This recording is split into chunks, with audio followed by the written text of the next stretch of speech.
Puji Tuhan, saudara, hari ini kita akan sama-sama untuk belajar, untuk sama-sama merenungkan mengenai kuasa perjamuan kudus yang tiap bulan kita lakukan, dan bulan ini dia lakukan tiap minggu diadakan. Saudara, saya percaya there's a power. Kenapa Tuhan ingin kita melakukan ini?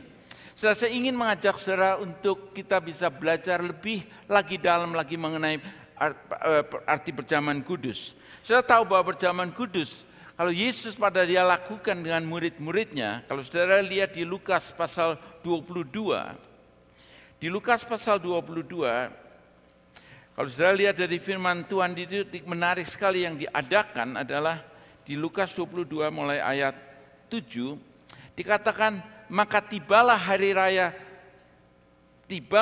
raya roti tidak beragi, yaitu hari di mana orang menyembelih domba Paskah.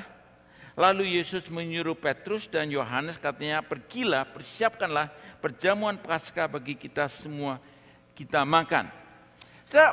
Menarik sekali, saya percaya Yesus melakukan perjamuan kudus sebelumnya juga. Sebab itu suatu perayaan yang sangat dilakukan, yang sangat dinanti-nantikan buat orang-orang Israel.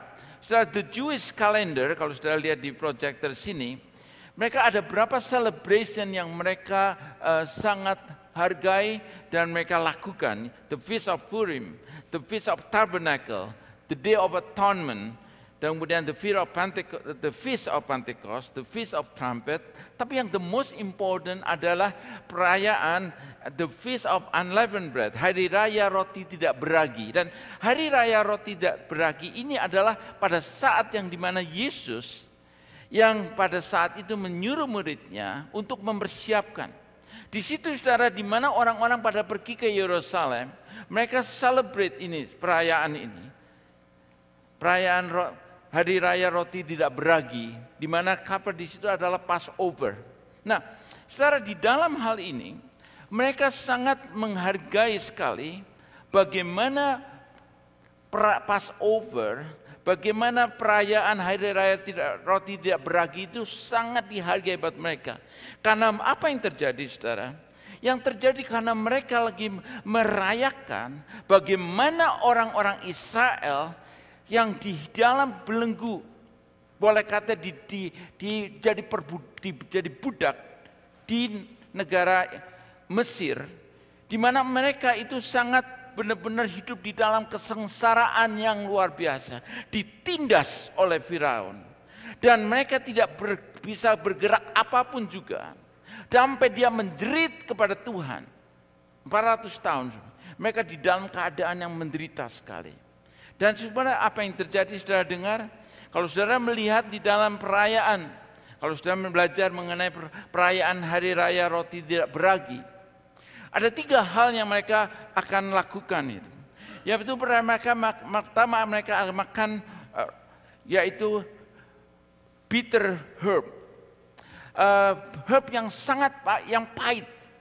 Ini melambangkan bagaimana kehidupan mereka di Mesir yang penuh di dalam keadaan kepahitan, hidup yang di dalam kesengsaraan yang luar biasa. Jadi mereka diingatkan bagaimana kehidupan orang-orang Israel di Mesir di bawah perbudakan oleh Firaun, yang mereka tergencet sekali, yang mereka menderita sekali. Di-abuse, physical di-abuse, mungkin mentally di-abuse, dan mereka sampai menjerit kepada Tuhan, tolong. Dan kedua, ada dikatakan roti yang tidak beragi. Itu Yesus.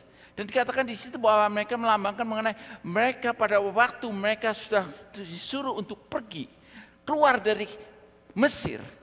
Roti itu tanpa Yesus itu flat. Dan mereka tuh bikinnya cepat-cepat untuk mereka pergi keluar. Dengan kata lain, keluar dari tempat perbudakan secepatnya.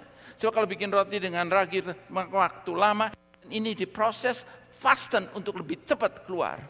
Tapi ketiga kemudian adalah di mana adalah lamb, di mana domba, darah domba yang di mana pos orang-orang Israel yang pada waktu malaikat maut melewati, tiap-tiap rumah orang Israel kalau malaikat maut melihat ada darah di pintu, di door, maka mereka selamat.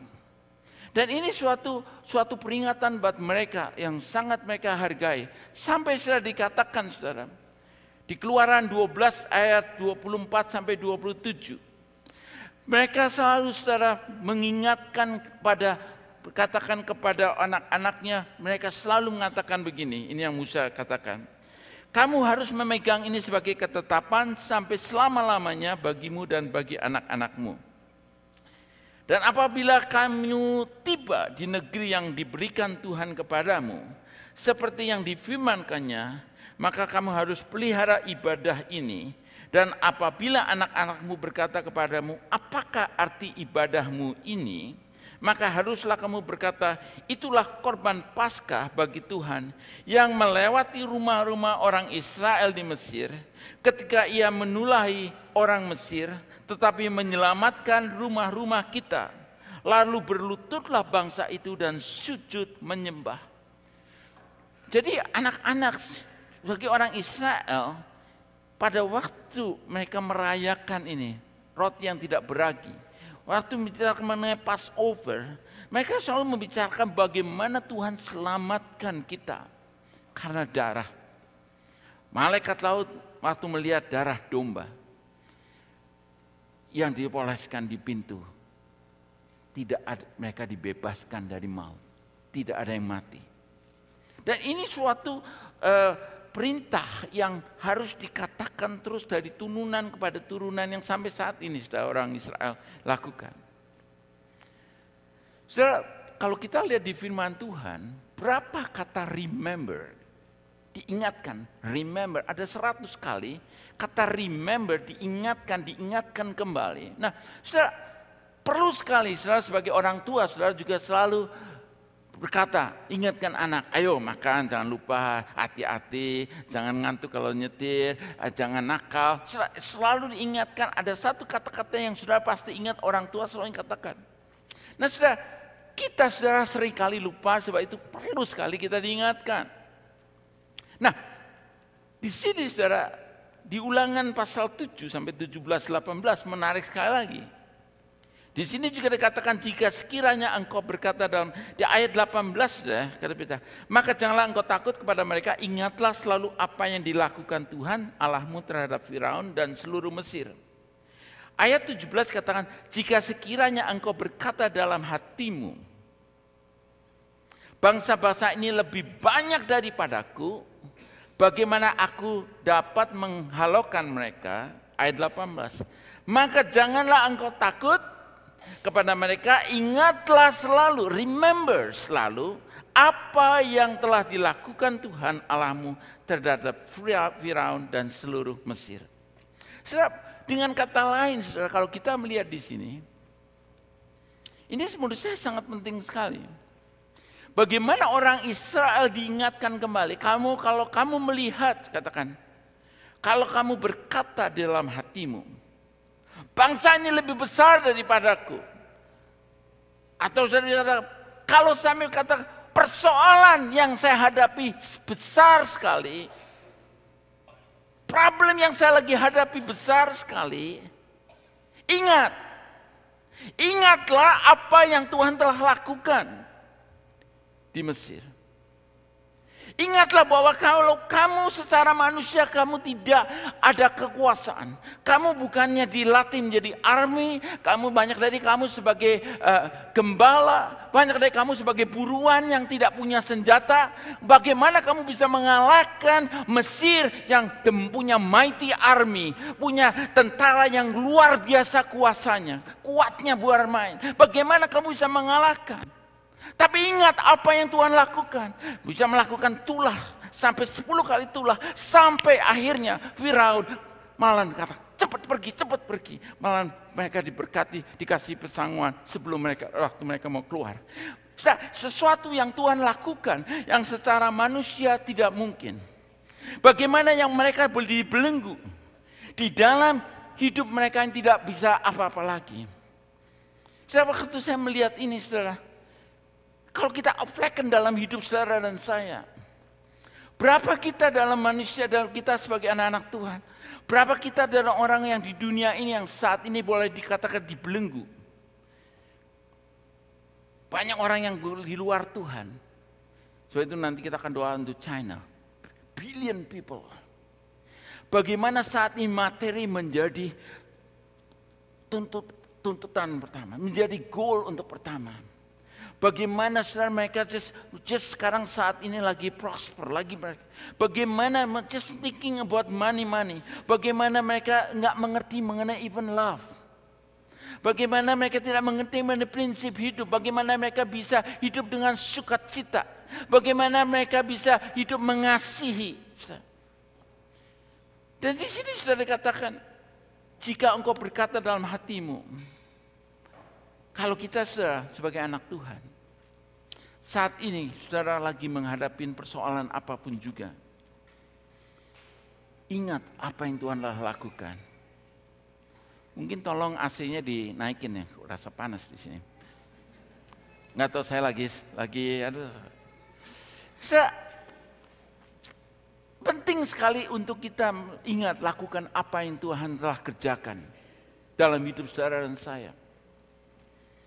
Malah saudara, kalau saudara sampai sukses, dikatakan di sini, maka janganlah, Ulangan 8:17-18 katakan, janganlah kau katakan dalam hatimu, kekuasaanku dan kekuatan tanganku lah yang membuat aku memperoleh kekayaan ini. Tapi haruslah engkau ingat, underline that, tapi haruslah engkau ingat, katakan, kepada Tuhan Allahmu.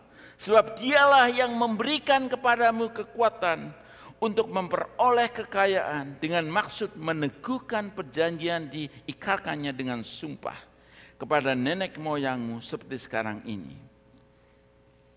Ingat kembali, katakan di sini. Kalau kita sukses, ingat, bukan karena kehebatan kita, karena apa sudah dikatakan? Karena Tuhan yang memberikan kepadamu kekuatan untuk memperoleh kekayaan dengan maksud meneguhkan perjanjian. God want to bless. Jadi saudara, kalau kita diberkati, selalu saudara saat ini sudah diberkati, jangan lupa apa yang Tuhan kerjakan dalam hidup saudara. Itu hanya karena kemurahan Tuhan. Saya di Michigan katakan, dalam keluarga suami istri ada 2 tes.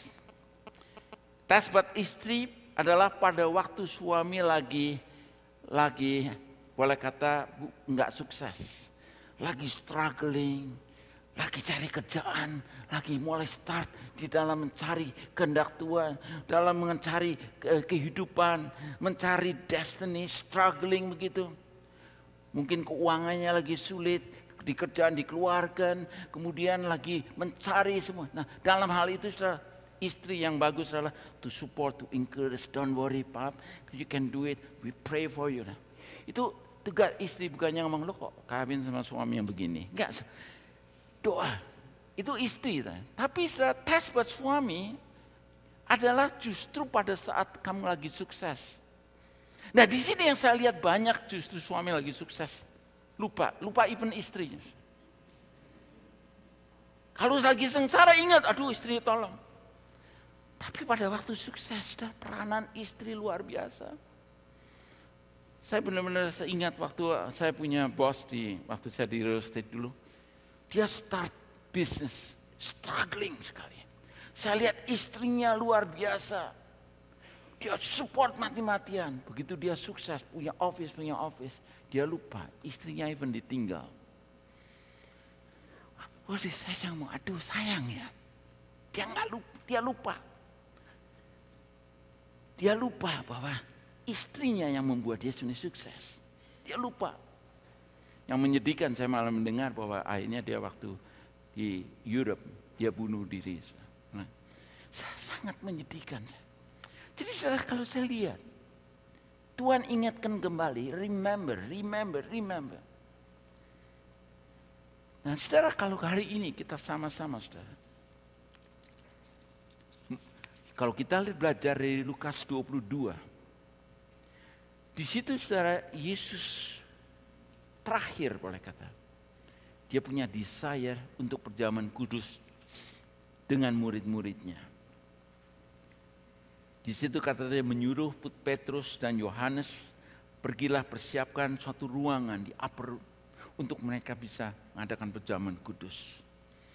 Kalau saudara lihat di firman Tuhan di sini, di sebuah ruangan yang besar dan lengkap dikatakan di sini, Yesus katakan, ayat 15, aku sangat rindu makan Paskah ini bersama-sama dengan kamu sebelum aku menderita.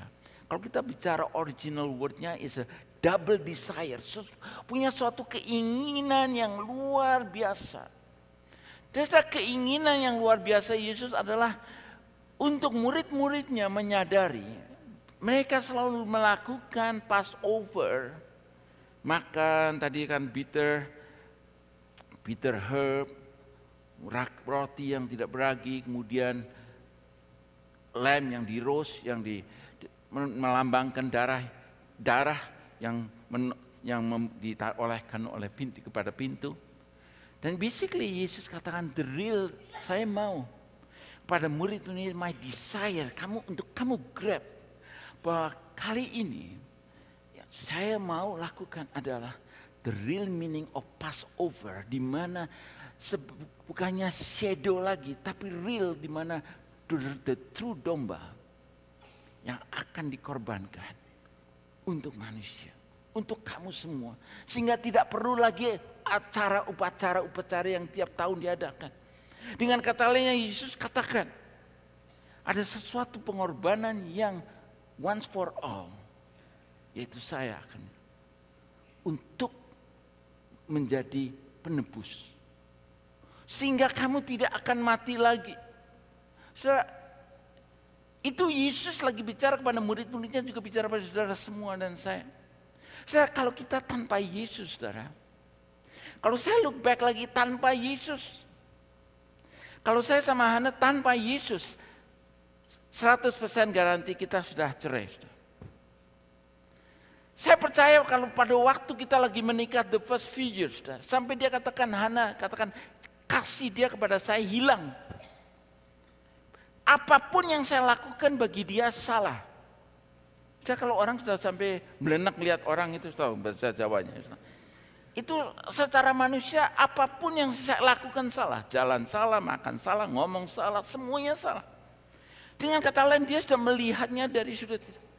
Tapi saudara, saya karena Yesus, karena Kristus, dia akhirnya berdoa dan menyadari I need kembali agape love. Karena Kristus, saudara, Tuhan kasih akal. Karena Kristus akhirnya kita dipulihkan pernikahannya. Karena Kristus, saudara, kita bisa kembali lagi sukacita. Kita bisa saling punya hidup penuh dengan, boleh kata, hidup yang boleh kata berkelimpahan, hidup yang penuh dengan sukacita, hidup yang rasanya just lihat mengenai even untuk blessing people, looking forward untuk bless people. Saya percaya ini karena sudah orang yang menerima Yesus, dan Yesus sudah katakan di sini, ini jangan sebagai rutin aja. Yang saat ini dia kepada murid-muridnya dia katakan remember, in remembrance of me. Itu lagi berbicara, kalau saudara lihat di sini, Yesus kemudian katakan pada mulai sekarang aku tidak. Lalu ia mengambil roti, mengucap syukur, memecah-mecahkannya dan memberikannya kepada mereka. Inilah tubuhku yang diserahkan bagi kamu. Perbuatlah ini menjadi peringatan akan aku. Kalau saya lihat peringatan akan aku, Tuhan lagi mengingatkan kembali. Nih, saya akan mati. Saya akan cross. Saya mati di kayu salib. Tubuh saya akan dipecah-pecahkan, broken, dicambukin sampai di Yesaya katakan orang nggak even recognize. Lihat siapa Yesus karena hancur semuanya. Tapi saudara, tiap kali cambukan yang Yesus lakukan, basically Yesus katakan cambukan itu supaya segala penyakit aku tanggung. Kamu tidak usah ditanggung lagi. Nggak usah kamu menanggung penyakit lagi. Kamu tidak dibawa curse lagi. Kalau kamu terima saya sudah tanggung semua curse. Saudara, saat ini saudara, salah penyakit yang benar lagi menyerang mana-mana saudara tahu seperti cancer. Malah saya kemarin ke salah satu dokter yang salah satu jemaat kami, dia juga di bagian cancer, dia spesialis. Saya katakan, is that true bahwa genetically ada? Ya saya ngomong, ada genetically sebagai family, genetically cancer ada. Salah satu jemaat kita yang di Michigan, pada waktu retreat yang lalu, tahun lalu, ibunya, dia sebagai dokter, dia katakan bahwa waktu dia share, bahwa waktu itu dia akan dioperasi karena ada cancer. Kemudian anaknya dia datang ke Amerika karena anaknya punya cancer ke tenis ball di sini, di otak, yang secara manusia nggak mungkin. Sebab dia waktu itu dia di Singapura, dioperasi dan dokter ngomong ini kamu perlu di kemo, perlu di radiasi, ini Amerika yang bisa lakukan. Dan secara mujizat saudara, dia bisa dapat visa ke Amerika. Itu secara mujizat. Saudara, kalau ke Amerika harus menunjukkan uang mungkin 25.000 atau berapa, dia nggak even menunjukkan.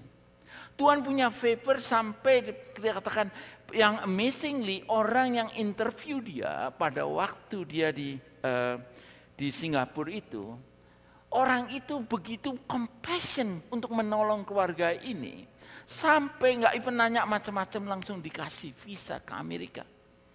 Karena ini keluarga ini didengar dari saudaranya, katanya kalau kamu diobati nggak usah bayar. Jadi saudara, dia excited pergi ke Amerika, pikirnya nggak usah bayar.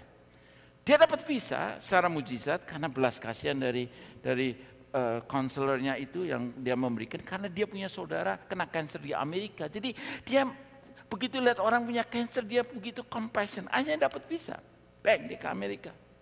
Dia ketemu dokter. Dia cerita, dokternya kamu ngomong kamu punya insurans? Enggak. Kalau kamu nggak punya insurans, kita nggak bisa bantu apa-apa. Malah penyakit ini rasanya nggak ada pengharapan. Malah dikatakan katanya kamu just siap aja untuk mati, gampangnya sudah. Tapi saudara, ini anak dia percayakan Tuhan. Somehow demikian Tuhan bekerja sampai akhirnya di Chicago dia bisa mendapatkan terapi, mendapatkan dokter yang baik, sampai akhirnya dia nggak usah bayar. Akhirnya dia punya cancer yang di sini diambil itu, diradiasi, di kemo, diradiasi, clear, bersih. Sekarang dia lagi apply visa, saya kira sebentar lagi dia dapat ke sini, mungkin bisa dengar kesaksian dia. Tapi sudah pada saat lagi anaknya di sini sudah baik, ibunya kena cancer. Dan waktu saya mendengar ini, saya ngomong, kita harus doakan, dan saya percaya Tuhan punya desire untuk anak-anaknya. Untuk sehat. Saya percaya cancer bukan dari Tuhan.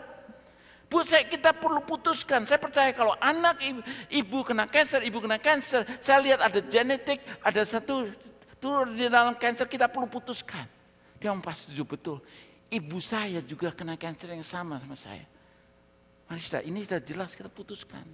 Saudara, saya percaya saudara, Tuhan desire Tuhan Yesus. Pada waktu dia berkata kepada murid-muridnya, remember of me. Saya percaya pada waktu dia dicambuki, sampai di Petrus katakan karena bilurnya kamu telah sembuh. Saudara, kita perlu imani apa yang Yesus katakan, kita perlu imani saudara. Sebab itu saudara, the manner attitude yang kalau saudara lihat di daily devotion, tiap kali kita mengikut perjamuan kudus, bukan untuk kita memeriksa diri kita ada dosa atau enggak. Yang kita harus memeriksa bagaimana sikap kita pada waktu kita ambil ini. Apa kita menghargai apa yang Yesus telah lakukan? Yang tubuhnya dicambuki, pilu-pilu Yesus yang membuat kita jadi dia telah tanggung semuanya. Segala curse dia tanggung semua 2000 tahun yang lalu.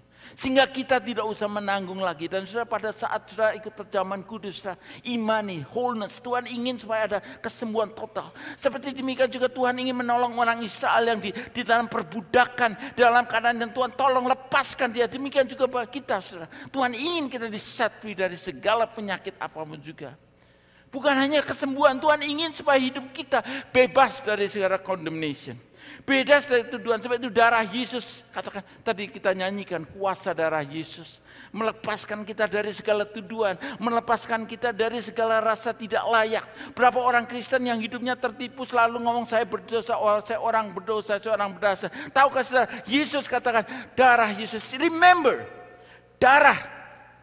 Memang waktu kamu minum, that is you righteous. Kamu telah dibenarkan. Saudara harus melihat kita masing-masing kita, we are righteous di pandangan Tuhan. Tuhan melihat saudara satu persatu saudara benar.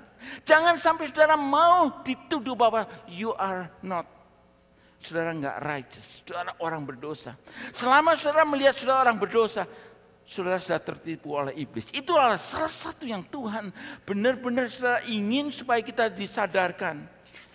Bahwa kita adalah the righteous dan kuasa kegelapan saudara sudah dihancurkan. Kalau saudara lihat daily devotion yang Senin yang lalu, Julai yang 16.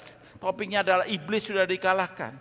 Kolose 2:15 mengatakan Tuhan telah melucuti pemerintah-pemerintah dan penguasa-penguasa dan menjadikan mereka tontonan umum dalam kemenangannya atas mereka. Dengan kata lain saudara, kalau di dalam Roma peperangan di negara, di mana pada waktu tentara musuh dikalahkan, maka saudara apa yang terjadi? Musuh itu diiringi, dibawa, diarak di kota dengan keadaan yang mereka musuh itu sudah nggak ada tenaga, sudah dikalahkan. Dan ingin supaya semua orang-orang di kota tahu bahwa musuh ini sudah dikalahkan. Demikian juga saudara, Tuhan mau supaya kita dan saudara sama-sama menyadari bahwa kuasa iblis sudah dikalahkan. Jangan kita tertipu. Kita orang-orang Asia terlalu banyak sekali tertipu bahwa iblis punya kuasa. Saudara lewat jalan di alun-alun di bawah pohon beringin kerasa merinding, ini ada iblis. Saudara langsung lari. Mau ke washroom nggak berani, ditahan gara-gara takut iblis. Kita sudah tanpa sadari sejak kecil kita sudah ditakuti kayak iblis itu punya kuasa. Nggak ada saudara dikatakan iblis sudah dilucuti, dikatakan pemerintah penguasanya telah dilucuti jadi tontonan dengan kemenangannya atas mereka. Malah dikatakan ayat di Kolose 1:13-14, Tuhan telah melepaskan kita dari kuasa kegelapan dan memindahkan kita ke dalam kerajaan anaknya yang kekasih. Di dalam Dia kita memiliki penebusan kita, yaitu pengampunan dosa. Kita sudah dilepaskan dari kuasa kegelapan. Iblis nggak punya hak sama sekali saudara dalam hidup saudara. Saudara, kita berdoa saudara untuk, saya percaya berdoa untuk keluarga satu persatu menerima wholeness, kesembuhan total. Setiap kali Tuhan ngomong, tiap kali kamu datang di sini ada benefit saudara. Kenapa saudara kita percaya mengenai di dalam gereja kita itu ada dua hal yang kita lakukan.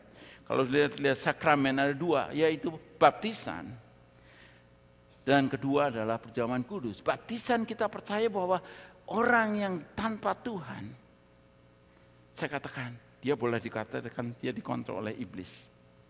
Tapi begitu kita terima Tuhan, manusia lama kita dikubur dan Roh Tuhan membangkitkan kita. Sebab itu kita percaya immersion.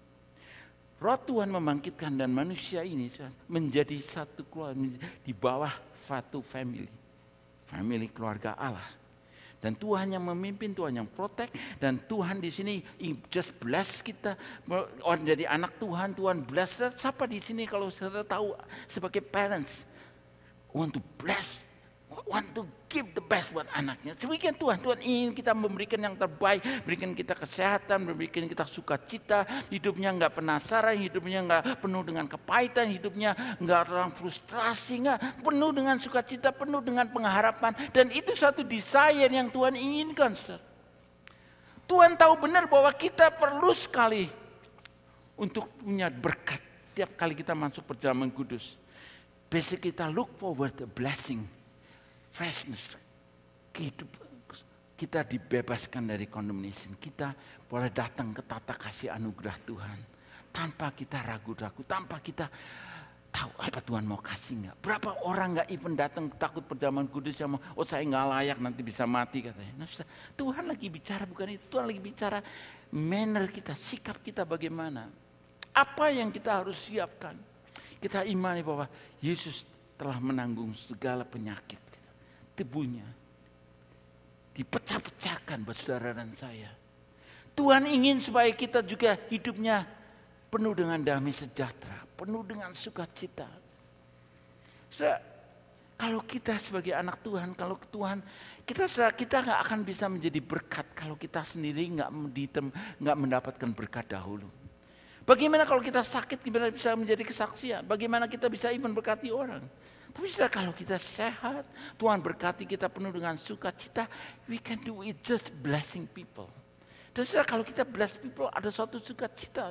Saya percaya saudara, tema tahun ini Tuhan untuk living life of impact itu ada suatu desire Tuhan untuk Tuhan mau pakai saudara untuk menjadi berkat dimanapun saudara berada. Saya percaya saudara, Tuhan tempatkan saudara di mana saudara berada untuk menjadi berkat. Dimanapun juga saudara. Saya percaya untuk menjadi berkat untuk family dulu saudara.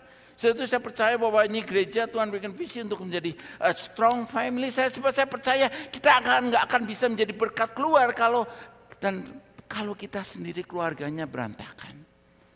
Berapa di Indonesia saya lihat keluarga gua, even keluarga pendeta yang sibuk pelayanan luar biasa, tapi keluarganya hancur. Anaknya, malah saya punya kakak mengadakan studi kumpulin semua pendeta-pendeta, anak-anak pendeta di Indonesia. Dr. Yohan itu lagi. Dan 90% dari anak-anak pendeta nggak mau jadi pendeta. Karena bagaimana melihat ayahnya begitu sibuk pelayanan, tapi keluarganya ditinggalkan. Kita mau saudara untuk gereja punya family yang kuat, strong family. Tapi kita jangan uplek-uplekan di bless family, tapi kita nggak menjadi berkat keluar. Sudah enggak. Saya percaya Tuhan berikan visi pada kita menjadi 5 visi adalah menjadi terang garam dunia yang terakhir. The end product adalah kita menjadi terang, menjadi blessing dimanapun kita berada. Tapi untuk itu saudara kita perlu terima ini berkat. Kenapa perjamuan kudus ini Tuhan ingin untuk saudara kita sembuh, sehat. Tuhan ingin supaya kita hidupnya bebas dari condemnation. Bebas dari tuduhan.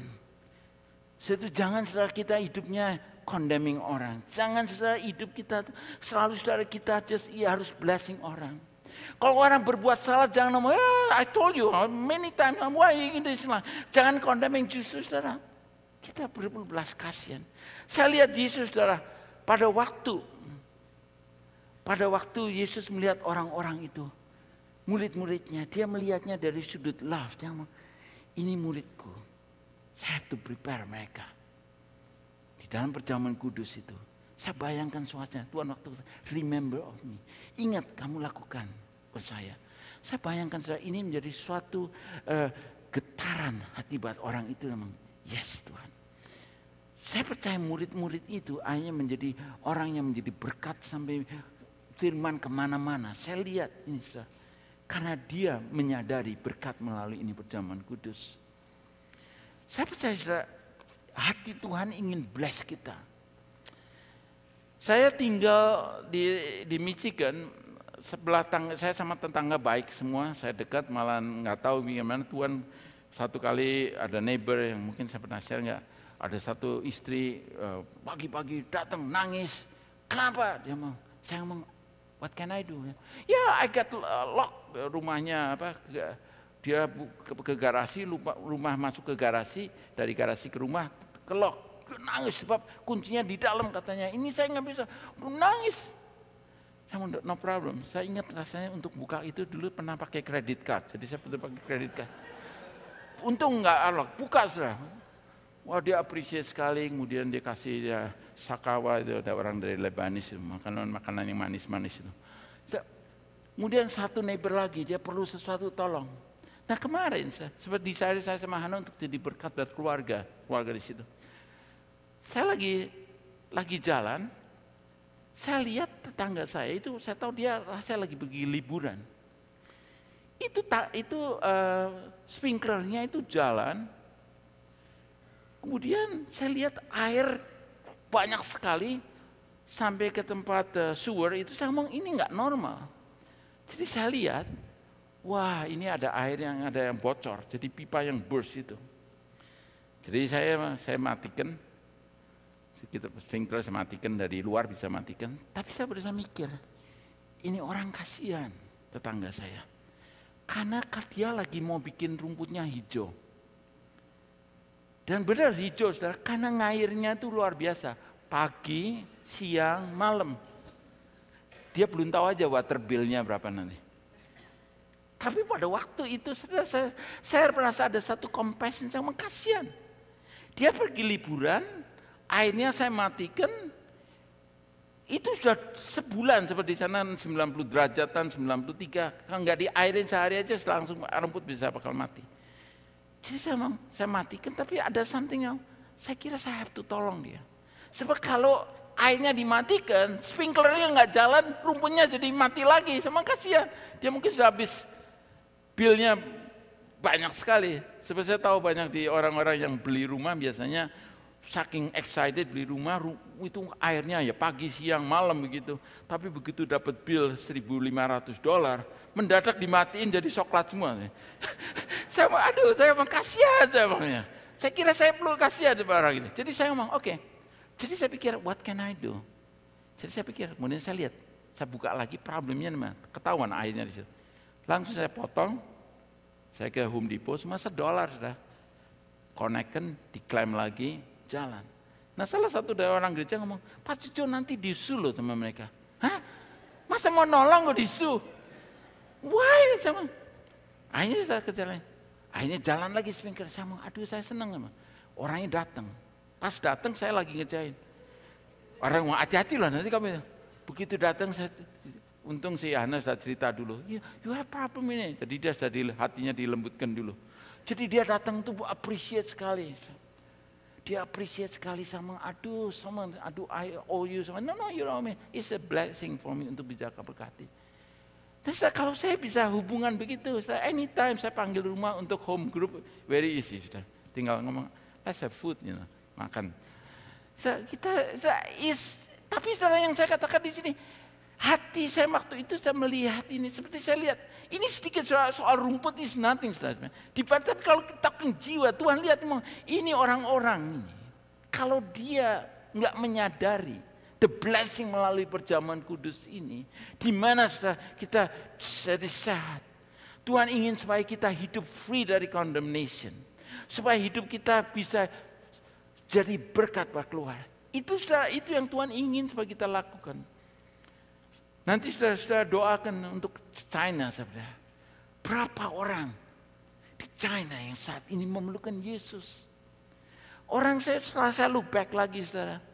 Orang kalau nggak mengenal Yesus, dan nggak ada kasih, hidupnya cemburu, hidupnya frustrasi, hidupnya sombong, hidupnya just mau selfish buat diri sendiri. Begitu banyak dan ugly fighting semuanya. Kita sudah tahu lah, orang tanpa Tuhan hidupnya akan basically Yesus lihat ini masuk di dalam ke jurang, kecelakaan, neraka semua. Setelah itu Tuhan Yesus ngomong, oke, saya datang ke dunia ini. Sama kayu salib. Remember. Jadi saya mau menghimbau saudara. Nanti kita sebentar sama-sama saudara.